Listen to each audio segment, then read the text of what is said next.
Okay, hello listeners and welcome back. I am joined here again today with my brother here to talk about all of our thoughts and opinions on Fallout Season 2. Alright, we're going to start off with Hank. We just left Hank in New Vegas. He really shows his true colors more and more this season, as he is a very bad guy with very little remorse. After blowing up Shady Sands, turning Lucy's mother into a Ghoul, and being outed to Lucy about his past, he still goes on to New Vegas to conduct experiments on humans with the hope of a promotion from Robco, the new tech company that is introduced this season that we'll get more into later. Now with one of the devices in his head that he was using to experiment on others, it is unclear of where he's going to be.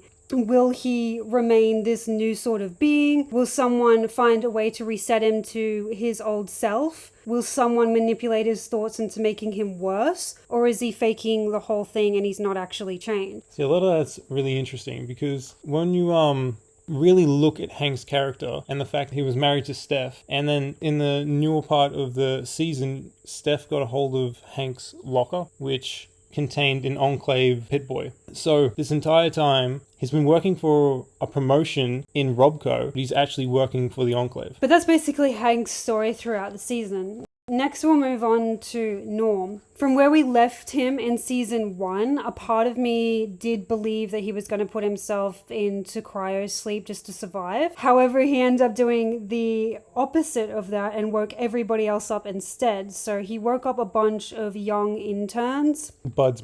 Yeah, buds. These are buds. My buds.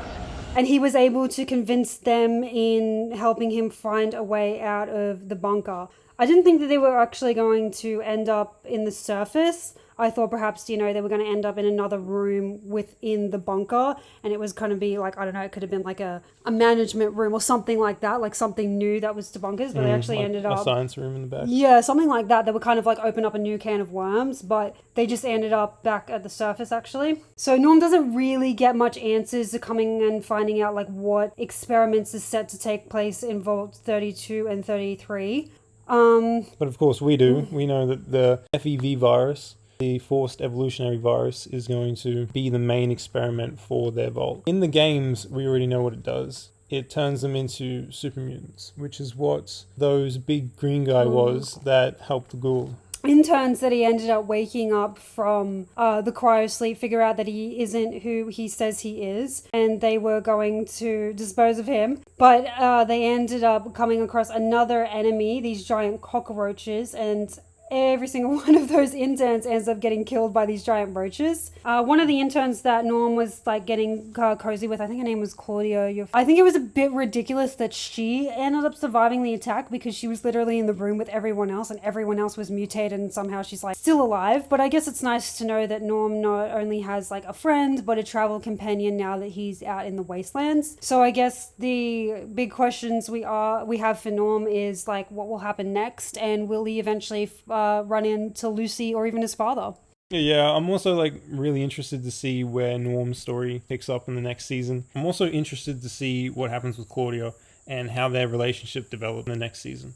Now we're up to Steph. You don't really think much of Steph throughout season 1 until she is assigned overseer for Vault 32. That is when it is hinted that there may be more to Steph than you originally thought. Now with season 2, when we first see her as an overseer, she has a very short and direct attitude, like she likes having this kind of power. Steph only gets more questionable as the show goes on, with her interactions with Betty, how she clearly killed Woody, and was trapping Chet by making him care for the baby and marrying him without even telling him about it. Yeah, that was insane. I can't believe that she dropped the wedding on him. Like, that's fucking crazy. But then she was counting on him being a complete pushover, and that you've seen that blatantly in the show. But what did you think the wedding was for? Like, what purpose did that do for Steph marrying Chet? I feel like it was a distraction from Woody disappearing. That's it.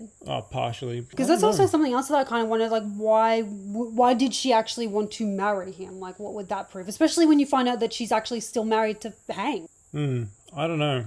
But the final ball drops in season 2, episode 7, when we are given an insight to her backstory, as she is a Canadian citizen that escaped from a concentration prison that crossed the border with the will to survive and the hate for the Americans. But the most shocking of all is that you find out how she ended up in the vaults is because she was actually married to Hank. So when Steph and Chet are set to be married, I did think that he was going to back down after not being able to produce evidence of the claims he made about Woody. Yeah, because he is a pretty big pushover in that show. But instead, he did the complete opposite and exposed her by proving that she came before the bombs and is a Canadian citizen. I'm very proud of Chet for exposing her, as he is usually a bit of a chicken. It's going to be very interesting to see how that plays out too, because she's locked just in the overseer room and they're all wanting answers. Or what could happen to Vault 32 now that she has initiated Phase 2. But no matter how it turns out, I am still happy that Chet did what he did so that everyone now knows the truth. I get the feeling that she's going to accidentally get herself caught in the second phase of the experiment, which, as far as I can see the show leading, is just releasing the FEV virus. That's what you think Phase 2 is? That's what I think Phase 2 is. Okay. I get the feeling she's going to get caught in that experiment and become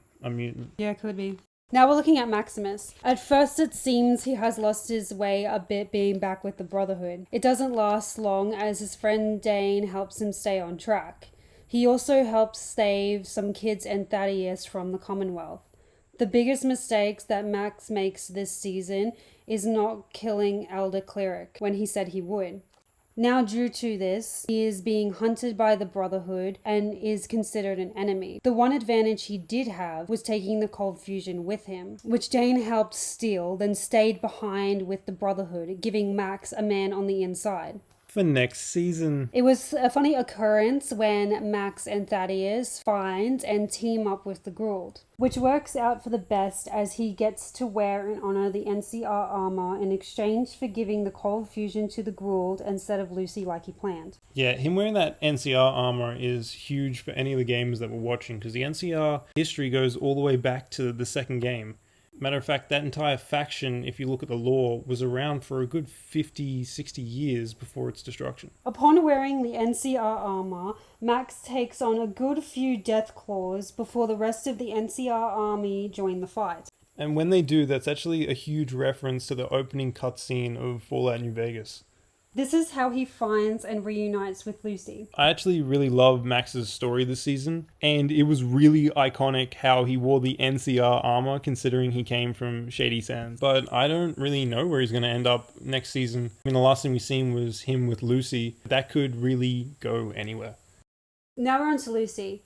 She starts out the same as Season 1, still innocent and naive when it comes to the workings of the Wasteland. She makes some questionable and dumb choices. Nelly, every decision she makes is a questionable and dumb choice.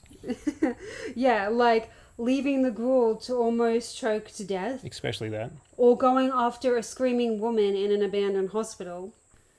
Getting attacked and choosing to save a random woman, then save the Ghoul she's been traveling with. Or walk right into a murderous looking village and think that she can just walk out by using the power of kindness. She gets captured and tied up by Lacerate. Kevin! Sorry, I had to do it. Kevin! Where she is left to die until the Ghoul saves her, even though she has left him for dead twice at this point. And because of that is why I hardly blame him for still using her as collateral when it comes to saving his family. It is quite fun and funny watching her hyped up on drugs after her recovery. When she finally makes it to her father, she sees all of the experiments he has been conducting. Basically, the experiment was actually a project handed down to him by Robco, which is a device that can be planted on the back of your neck to basically erase the memories of the individual and replace them with programmable thoughts, basically turn humans into drones. She then tries to find a way to stop the experiments and bring her father to justice. She sort of achieves this as she is able to stop her father, but he has already set in place the second part of his experiment, which we are yet to know. Hank's out of the picture. Lucy reunites with Max, and they acknowledge they both played a part in starting a civil war. Max with the Brotherhood and the Commonwealth, and Lucy with the NCR and the Legions. I did kind of enjoy Lucy's story this season, but it's definitely not one of my favorite tracks. Although I have liked the character development they've done with her, making her more, adapted to the Wasteland and doing what it takes to survive. And as the seasons keep going on, I am starting to enjoy her as a character a little bit more. But it will be interesting to see what kind of moral decisions she makes in the next season. She kind of has control of everything that her father was working on in that vault that they ended up in. Now we're up to the Ghould. After being left to hang and then left for dead by Lucy, he still comes back to save her from the Legion. From there, they make their way to New Vegas, which is where he believes his family is. This is where they encounter the Death Claws. They need to get past the Death Claws in order to get to his family, but Hank finds them first and forces him into an ultimatum. Take Lucy back to his vault and his family will be safe, or continue on their journey and his family could be killed. Having no other choice, he agrees, but not before getting punched by Lucy and flying out the window and being impaled. The shock when he got impaled, I honestly believed that he was going to die and almost gave up on the show. I mean, I would have given up on the show if the Ghoul had died. I would have just dropped out. Even though I'm a fan of the games and the story and everything, I just would have...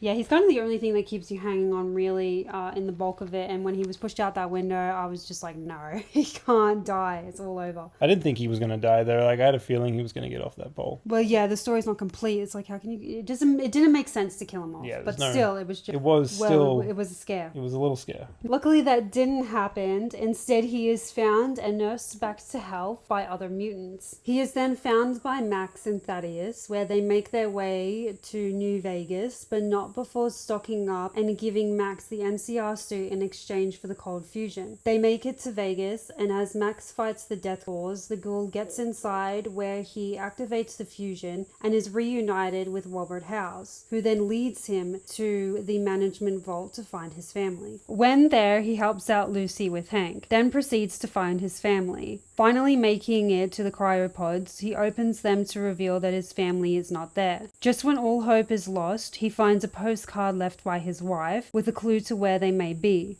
So he sets off again to find them, but this time with the confirmed knowledge they are alive. He just needs to get to them. That scene was huge when we watched it. I remember tripping because I actually thought they might have been in those cryopods. It was like a 90% yes, but there was still that 10% they weren't there. I even had the theory that even though it was showing Bob's and Jenny's pods, I thought that they were perhaps lying to him about being in that specific vault and that he was going to get down there, find the cryopods, but then realize that the images we saw of those pods were actually in a completely different area. Now we're going to be talking about Cooper Howard. After overhearing the Vault Tech meeting, he is left extremely unsettled. He is approached by Moldaver to take out Robert House, as he owns a management tech company and half of Vegas, and wants to use the cold fusion for himself. Bob is going to Vegas to sell the fusion. Howard tags along so that he can stop the sale. When there, he is introduced to Robert House, who he had met once before. During this encounter, Robert tells him that he wants the cold fusion to survive the bombs, not drop them, as there is someone else, a bigger player, that will be dropping the bombs. The people who own and control Vault-Tec. Yeah, because she was prompted by a mysterious figure in the meeting room when they were talking to all the head executives. And as far as I know, that dude that's at the head of Vault-Tec is actually a member of the Enclave and the one behind dropping the bombs. Howard then confronts his wife about the meeting that took place at Vault-Tec. She reveals that she was blackmailed by the mysterious owners of Vault-Tec to say those things, and continues to roll out the plan. Interesting fact about that scene, that guy that threatens her is actually the same guy that steals the cold fusion from the Enclave in the start of the second episode of season 1. So somehow he, including Moldaver,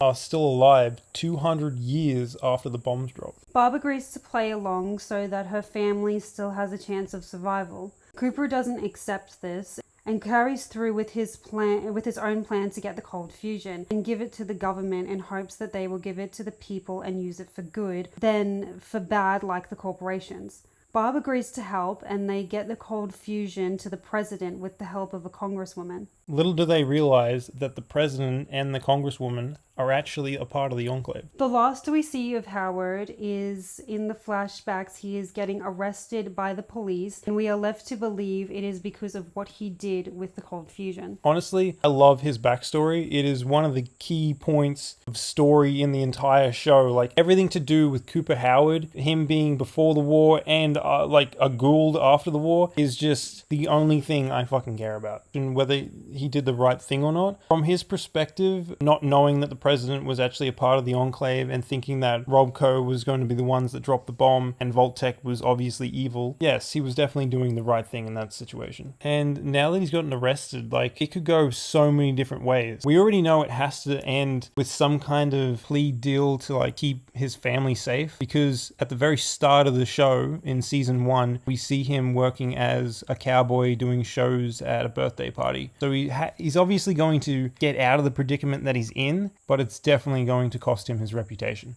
Overall this season, the Wasteland is more dangerous with more factions, policies, and mutants. We are introduced to the city of New Vegas that then gives us more of an insight and deep dive into the gaming universe. It expands the world for the audience and characters literally and emotionally. My favorite had to be the reference they made to the start of Fallout New Vegas with the 50 cal sniper rifle shooting, when they shot the Deathclaw in the eye. That scene is just fucking amazing when you open up the New Vegas game, and it's just as amazing in the TV show. My least favorite part is at the start of season 2 when the Ghoul puts himself in a compromising position to rely on Lucy, and I didn't think that he would be so stupid to actually think that she would be someone to fucking rely on. For where I want the characters to end up, I mean, I have a different opinion for everyone. Lucy, I just hope that she does the right thing by Max, and as far as Max goes, like, he's in the shit. Like, he started a civil war between the Brotherhood of Steel, which is fucking insane, but they will obviously sort themselves out. And oh my god, they reference Liberty Prime. Liberty Prime is a huge part of Fallout 3 and Fallout 4 when it comes to the Brotherhood. Matter of fact, in Fallout 3, they use it to attack an Enclave base, and in Fallout 4, they use it to attack the Institute. And going back to Max, I get the feeling that he's going to join the NCR now that they're kind of marching back into town. I'm also interested to see what happens to Chet and the rest of the Vault dwellers in Vault 32 and 33, now that Steph has activated Phase 2, which is supposed to be the forced evolutionary virus. And last but not least, the Ghoul. I have no idea where his story is going to end up, but we do definitely know that his family is alive and he's going to go look for them in California. So far, the biggest thing for me when it comes to the Ghoul is just essentially how his family survived the bomb, because we know he was with his daughter at the birthday party when the bombs dropped, but then now there's 200 years later, we also know that his daughter somehow got into a vault system with his wife. So it'll be interesting to see how it all plays out in the next season. That's all for our thoughts and opinions on season 2. What did you think? Was there anything that we missed out? And let us know your thoughts and opinions of season 2. Thanks for watching. See you next time.